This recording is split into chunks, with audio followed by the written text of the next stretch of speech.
અંકલેશ્વર દીવા રોડ ઉપર આવેલ સ્વામી વિવેકાનંદ સ્કૂલની ઘોર બેદરકારી સામે આવી છે। બાથરૂમ પાસે આવેલ સ્ટોર રૂમમાં અસહાય દુર્ગંધ વચ્ચે શિક્ષણ મેળવવા ધોરણ 1ના વિદ્યાર્થીઓ મજબૂર બન્યા છે।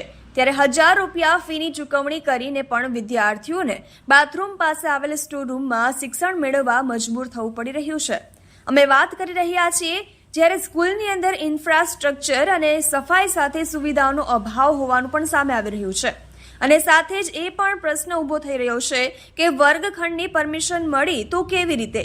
હાલ તો ચોમાસાની ઋતુ અને ચાંદીપુરા વાયરસનો ડર લોકોને સતાવી રહ્યો છે। તેવામાં સ્વામી વિવેકાનંદ સ્કૂલ સંચાલકોની ઘોર બેદરકારી સામે આવતા વિદ્યાર્થીઓના આરોગ્યને લઈને વાલીઓમાં ચિંતાનું મોજું ફરી વળ્યું છે અને વહેલી તકે સમસ્યાનું નિરાકરણ લાવવા માંગ ઉઠી છે। તો સાથે જ સમયસર નિરાકરણ નહીં લાવવામાં આવે તો ઉગ્ર આંદોલન કરીને ધરણા પ્રદર્શનની ચીમકી ઉચ્ચારી છે। તહેલકા ન્યૂઝ સાથે રિપોર્ટર અબ્બી સૈયદ, અંકલેશ્વર। વિદ્યાર્થીઓને ટોયલેટ બાથરૂમ ની સાથે સ્ટોરરૂમ છે, એ સ્ટોરરૂમની અંદર ક્લાસરૂમ ચલાવવામાં આવે છે। ગંદકી અસહ્ય છે, દુર્ગંધ પણ આવે છે, એમાં બાળકોને બનાવવામાં આવે છે અને બાળકો તો છોડો પણ શિક્ષકો પણ કેવી રીતે બનાવે છે કે ટોયલેટ બાથરૂમ એટેચ સ્ટોરરૂમ છે અને એ સ્ટોરરૂમની અંદર ક્લાસ ચલાવવામાં આવે છે।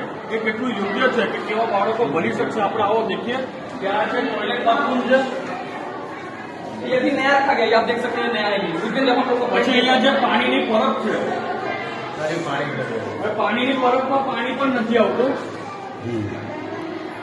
અને આ સ્ટોરરૂમ છે કે સ્ટોરરૂમ 1 નંબરનો સ્ટોરરૂમ છે। સ્ટોરરૂમની અંદર એક ક્લાસ ચલાવવામાં આવે છે અને 45,000 જેટલી પહેલા ધોરણના વિદ્યાર્થીઓને 45,000 જેટલી ફી લેવામાં આવે છે। તેમ છતાં પણ આવી સુવિધા છે, આ કેટલું યોગ્ય છે।